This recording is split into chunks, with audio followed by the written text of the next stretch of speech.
안녕하세요. 30회 공인중개사 소호입니다. 오늘은 여러분들이 오피스텔 알아보실 때 저한테 가장 많이 해주시는 질문인데요. 오피스텔은 왜 전입신고가 안 되나요? 이 질문 정말 많이 해주세요. 그래서 오늘은 간단하게 오피스텔의 종류에 대해서 알아보도록 할게요. 따라오시죠. 오피스텔은 크게 세 종류로 나눌 수 있습니다. 첫 번째 경우는 임대인께서 주택임대사업자나 일반 임대사업자를 내지 않은 경우의 보통의 형태예요. 이 경우가 보통 오피스텔 한 80% 이상 정도가 되는 것 같아요. 그래서 이러한 경우들은 이제 말 그대로 등기상 업무시설이고 오피스텔이기 때문에 전입신고가 되지 않아요. 그래서 전입신고도 되지 않고 또 일반 임대사업자를 낸 거가 아니기 때문에 사업자 등록도 되지 않아요. 그리고 세금 계산서 발행도 받을 수 없어요. 아무것도 할 수 없는 형태의 오피스텔이에요. 만약에 월세로 들어가게 된다면 보증금이 그렇게 높지 않은 경우라면 뭐 크게 상관은 없지만 전세로 이러한 호실에 들어가게 되는 경우는 전입신고를 할 수 없기 때문에 전세 대출도 되지 않고요. 그 다음에 전세권 설정이라는 걸 통해서 보증금 보호를 받으셔야 돼요. 이 전세권 설정 비용은 보통 임차인이 부담하고요. 그렇기 때문에 아무래도 임차인의 입장에서는 설정 비용이 조금 부담이 되실 수 있어요. 두 번째 경우는 임대인이 주택임대사업자를 낸 경우예요.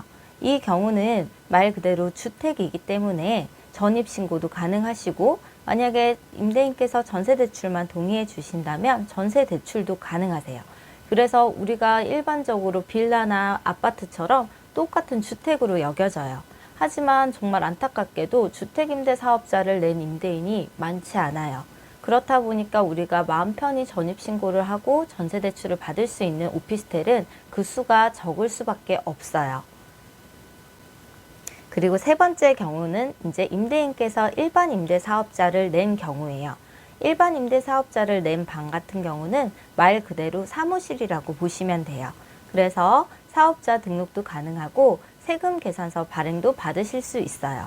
만약에 오피스이기 때문에 오피스 용도로만 사용해야 되냐? 사실 그거는 임대인마다 차이가 있어요. 어떤 임대인은 절대 주거하면 안 된다 이렇게 말씀하셔서 말 그대로 사무실 용도로만 쓰라고 하시는 분들도 계시고 또 어떤 분들은 그냥 사업자로만 계약을 하면 뭐 주거하는 거 잘 수도 있지 않냐 이렇게 말씀하시는 분도 있어요.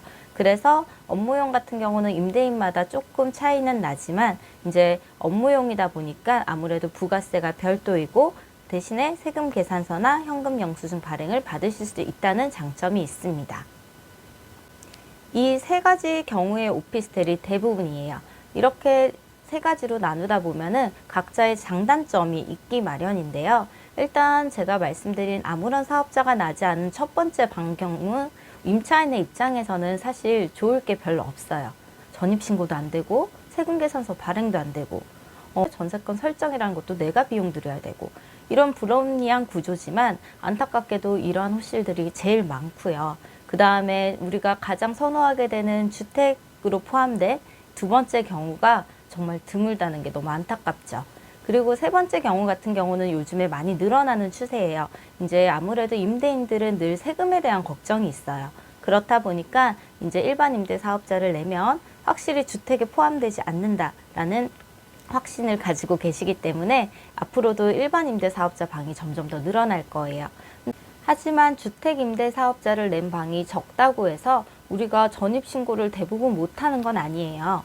가끔 오피스텔 중에서도 저층은 오피스텔이고 고층은 아파트로 등기가 된 건물들이 있어요.